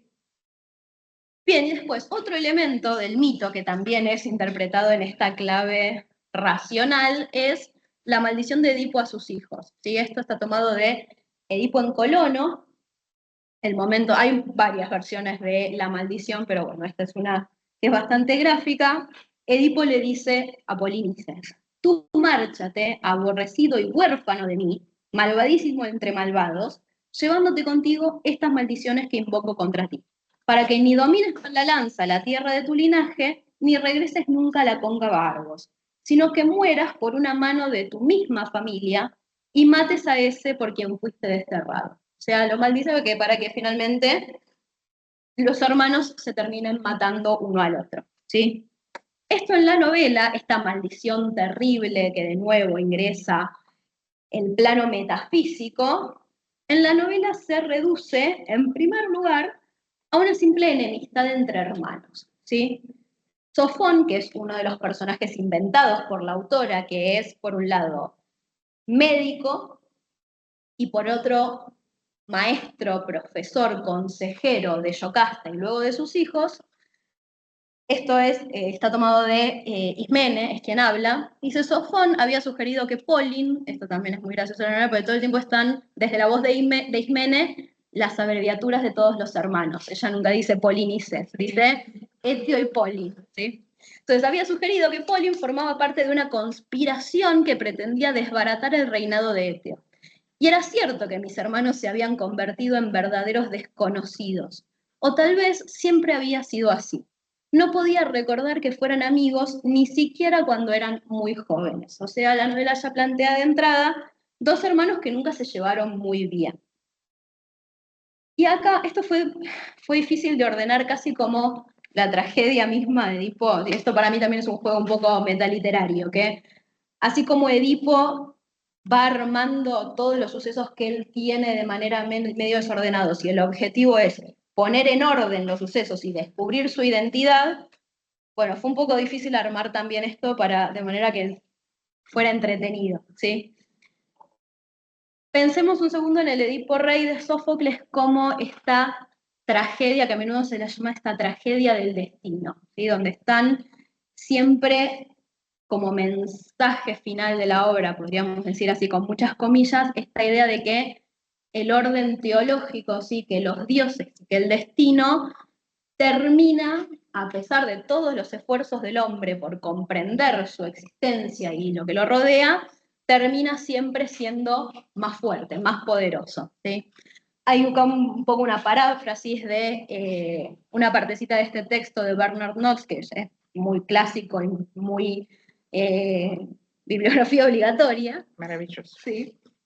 En donde él dice, es como si los dioses se estuvieran burlando de Edipo.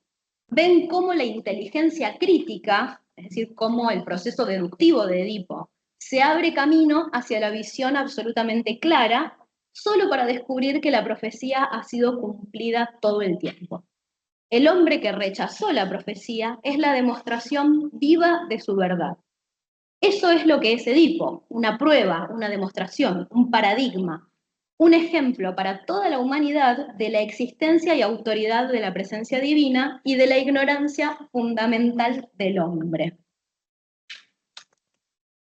Entonces, esto que es tan fascinante para nosotros y que nos hace seguir visitando este texto todo el tiempo, el texto de Edipo Rey, acerca de, bueno, la tragedia ontológica de Edipo, en la novela es, de nuevo, subversivo. Y acá viene el gran spoiler, les voy a contar el final, pero si no, no tiene chiste el análisis. Todo esto se termina convirtiendo en un simple rumor, en un simple chisme. Es decir, Edipo no mató a su padre, porque Layo no era su padre, y toda la cuestión de si él es realmente el hijo de Yocasta o no, no sabemos. Empieza a circular el rumor por la ciudad de que la peste que está azotando Tebas es porque el rey y la reina viven en una relación incestuosa en el palacio. Pero no sabemos si es verdad. O sea, nunca se termina de revelar si realmente Edipo es hijo de Yocasta o no. Y, segundo spoiler, la figura que está detrás, por lo menos de lo que sucede en las partes de Ismene, es Creonte. O sea, esa sospecha que tiene Edipo al comienzo mismo del Edipo Rey, que es su primer instinto de decir, vos me estás queriendo sacar el trono, pues la novela dice, sí, vamos con esa sospecha, y la hace realidad, ¿sí? Lo que no se termina de entender nunca, que nos queda a todos como una sospecha, es si Creonte es también el responsable del rumor acerca del incesto, o si es simplemente el responsable de Eteocles y la pelea entre Eteocles y Polinices. Pero es interesante porque aparte en la lectura, como van superpuestas las dos líneas temporales, es muy difícil no sospechar que este tuvo que estar detrás de todo desde el primer momento, ¿sí? Entonces, bueno, ¿qué pasa con los capítulos de Ismene? Y esto es más corto. Ismene se propone desde el principio resolver un misterio. La novela comienza, estas partes arrancan con, es necesario resolver un misterio. A Ismene, que es un personaje que también a la autora le interesa mucho recuperar, digamos, porque Ismene está siempre cero a la izquierda, podríamos decir, sí, es un personaje muy desdeñado por la crítica. Se dice de todo de Ismene, se dice que es antipolítica, que carece del coraje o de la imaginación necesaria para actuar cuando es necesario. Y siempre se la compara, obviamente, con su hermana, ¿sí? Con Antígona. Las califican de personaje activo-pasivo, se resalta siempre la excepcionalidad de Antígona, su audacia suprahumana frente a lo imposible. Y de Ismene, lo más lindo que encontré que dicen es que no puede ser llamada excepcionalmente débil, es simplemente una mujer promedio. Eso es lo mejor que se dice de ella, ¿sí? Entonces, Natalie Haynes se propone, bueno, vamos a recuperar un poco también, ya que estamos hablando de mujeres que fueron un poco dejadas de lado, vamos con Ismene también, ¿sí? Entonces la hace no solo protagonista, sino también narradora en primera persona de lo que a ella le corresponde, y la narración se pone en movimiento a partir de un intento de asesinato hacia ella. ¿Sí? La novela comienza cuando a Ismene alguien intenta asesinarla en el palacio. Y esto pone en movimiento una investigación por parte de Ismene, que para mí es muy interesante porque hay un paralelo bien claro con la trama de Edipo Rey. O sea, así como, a pesar de que lo que corresponde a las partes de Ismene tiene que ver con los sucesos que se narran en Antígona, en la tragedia de en la otra tragedia, sin embargo, la forma en la que ella lo encara está mucho más relacionada con la trama de Edipo. Así como Edipo se propone resolver un misterio, Ismenia se propone lo mismo, resolver, bueno, quién intentó asesinarlo. Y después ese misterio se va ramificando por lo que ya les adelanté, ¿sí? Y la verdad que busca Ismene, es decir, quién me intentó asesinar, termina siendo la primera sospecha de su padre en la tragedia, que es, bueno, Creonte es el que está detrás de todo esto, ¿sí? Y hay una asimilación bastante interesante, que es lo que vamos a ver ahora con el texto, entre estos dos personajes, la Ismene moderna y el Edipo clásico, ¿sí?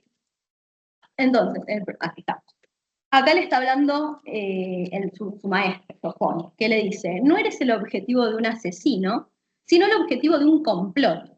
Alguien está tratando de desestabilizar el reinado de Teocles en este caso.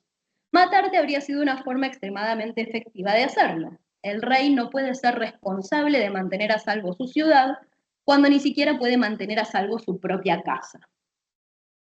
Esto tiene que ver con, bueno, con el momento en el que ella se propone, bueno, a ver, vamos a ver, no solo quién intentó asesinarme, sino también por qué, para qué. Después suceden un par de cosas más, en la novela no lo voy a contar todo, que le hacen entender a Ismene, bueno, hay algo huele mal en Dinamarca, algo está raro, ¿sí? Sí.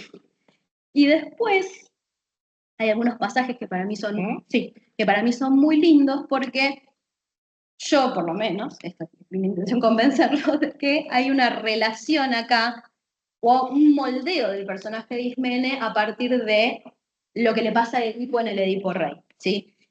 Ella está tratando en un momento de recordar qué había sucedido. Tenemos este Edipo que había plantado un jardín en el medio del palacio de Tebas y de repente había abejas y frutos y miel y demás. Toda una familia súper amorosa, súper funcional, es lo que ella recuerda.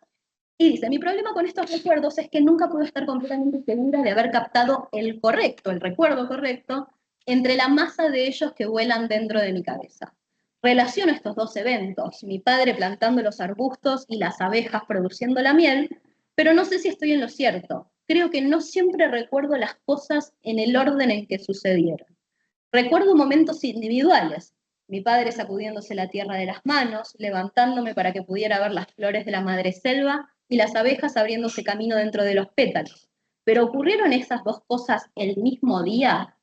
Y esta es, a mi juicio, una de las preguntas claves que estructuran todo el tiempo el Edipo Rey de Sófocles.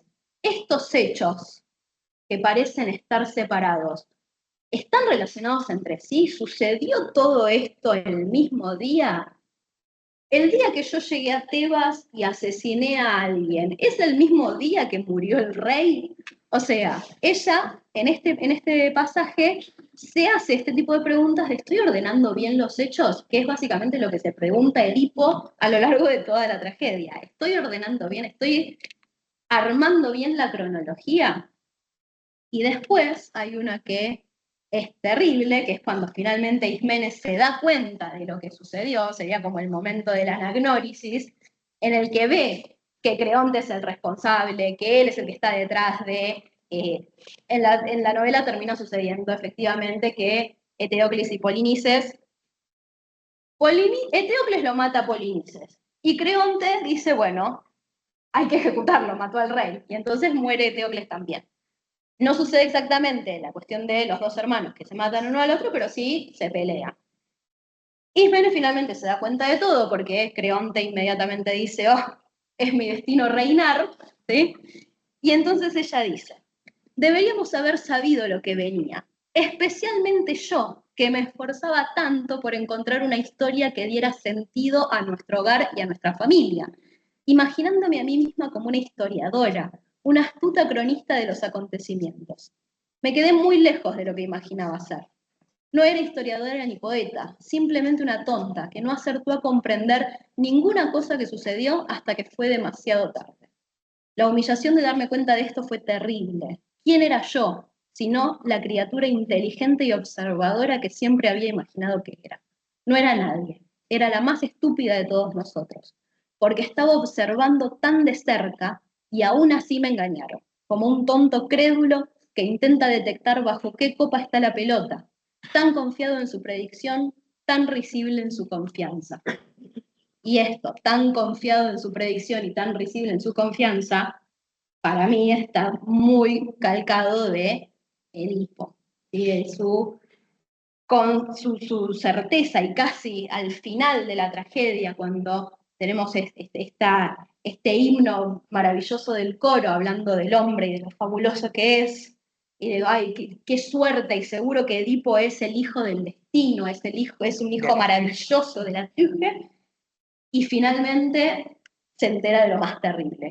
Y para mí Ismene acá recupera un poco eso, ¿sí? Esto de yo me tendría que haber dado cuenta antes. ¿Cómo puede ser que no me haya dado cuenta yo que estaba mirando, que estaba evaluando todo esto tan minuciosamente? ¿Cómo no me di cuenta? Bien. Y había uno más, me parece. El último misterio que Ismene termina revelando con toda esta investigación es el motivo del suicidio de su madre, porque ella tenía la versión oficial que era que Yocasta se había suicidado por vergüenza al enterarse de la cuestión del incesto. Y en realidad lo que desarrolla la novela es que Yocasta no se suicida por eso, sino porque se da cuenta de que está enferma, de que se ha contagiado de la peste. El rumor es más fuerte, entonces hasta sus propios hijos creen en esa versión porque Creonte se ocupó de tapar todo, ¿sí? Pero la verdad que ella termina descubriendo es esto que dice al final. No la voy a leer toda, pero al final vamos. Crecí creyendo que mi madre no nos amaba lo suficiente como para seguir con vida, pero lo cierto era lo contrario. Nos amaba tanto que murió para proteger. Bien, y después dejé acá cosas que no me entraron, por supuesto, ¿sí? Que son otros ejes de análisis que para mí tenían cierto potencial. Por ejemplo, en primer lugar, la manipulación que hace la novela de los personajes y las personalidades del mito. Va invirtiendo muy a menudo, bueno, qué es lo que hace Eteocles, qué es lo que hace Polinices, qué es lo que hacen las dos hermanas. En la novela es Ismene la que entierra el cadáver de Eteocles. Bueno, el cadáver es de Eteocles, no de Polinices, y quien lo entierra es Ismene y no Antígona. ¿Sí? Entonces hay ahí una manipulación bastante interesante. Hay mucho uso de la ironía trágica, que también es muy interesante, y hay mucho guiño ya de carácter metaliterario a las fuentes clásicas, porque son momentos en donde claramente la novela reflexiona acerca de su propio género, acerca de su condición de reescritura de la fuente clásica. Pero bueno, quedan, como dijo Marín, para la próxima. Y ahí está. Listo. Termino.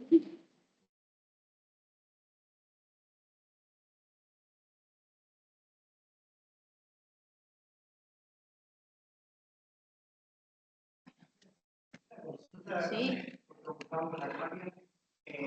La autora directamente la relación con Antígona. Sí, Lo mismo iba a preguntar yo, ¿y Antígona? ¿Qué pasa con Antígona? está, y son momentos súper interesantes de la cuestión metaliteraria. Porque en un momento dice, bueno, Antígona desde que era chiquita le gustaba la pelea. Desde que era chiquita ya era pendenciera. Entonces sí, está desarrollada, pero no es el personaje principal, pero sí está ahí todo el tiempo con su hermano. Sí. Sí. Y Edipo, además de sembrar flores y esas cosas. Es un varón saleroso. También. Me gustó el adjetivo. Sí. Es muy saleroso. Es jovencito. También tiene su cuestión bien. Otra cosa que me faltaría agregar acá es el eje de análisis del género, detalle. Porque sobre todo en lo que tiene que ver con Yocasta, se puede ver claramente esta cuestión de la mujer reflexionando acerca de su edad, acerca de la maternidad, y la maternidad en duelo constantemente, esto de repente enamorarse de un varón más joven y sentirse deseada por ese varón más joven. Entonces es muy lindo ese desarrollo en cuanto a... Ismene se la construye como medio la rara, la nerd, digamos, es como la que está encargada siempre de estudiar, de investigar, y Antígona, esto es lo que yo digo de cómo se manipula la personalidad, Antígona está embobada con Hemón, y está que lo único que le importa es estar ahí charlando en el patio, todo lo contrario, pero en el momento, después de cuando Antígona Cuando Ismene le explica a Antígona, che, no, mirá, lo que pasó fue esto, esto y esto, y el responsable es Creonte, ahí hay como un despierte de la Antígona clásica, que es la que lo contradice públicamente a Creonte. Y hay otro comentario ahí que para mí es muy metaliterario, que Ismene dice, ¿por qué no se da cuenta de que si lo contradice, el tipo se endurece más todavía? ¿Por qué no me deja a mí que lo sé tratar un poco más? Como que Antígona al instante va al choque, lo humilla públicamente y demás, y Ismene dice, no, esta no es la forma, no es por acá, no hay que hacerlo así, hay que dialogar con él. Cosa que Antígona obviamente en la tragedia no puede, no sabe. Está linda, está linda. Vamos a terminar. La tenemos en La tengo en. Esto, sacarlo de la grabación, la tengo en PDF. En el epílogo había, la autora revela alguna de sus fuentes o no dice que trabajó con Edipo Rey, con Sófocles seguro, Cícoro no tan específicamente, pero bueno. Y aparte estaba lindo para leer algo de Cícoro también, que nunca está. Sí, pero algunas fuentes. Antígona y Edipo Rey por lo menos.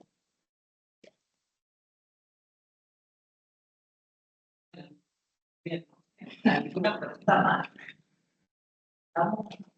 Bueno, muchas gracias a nuestras dos primeras expositoras. Un aplauso para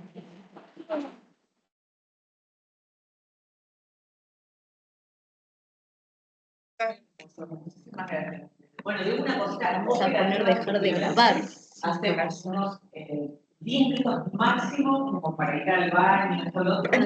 Volvemos para las segundas conferencias a cargo de ¿Cómo se deja de grabar? Qué compañero Nico que está por acá. Y si hacemos merienda después. Después tenemos merienda, hacemos la merienda para que no se nos demore la conferencia, porque además después tenemos el conversatorio sobre el plan de estudios, entonces también podemos ir merendando mientras tenemos la plata. Así que ahora nos tomamos 10 minutitos exactos. Escribiendo a Vivi.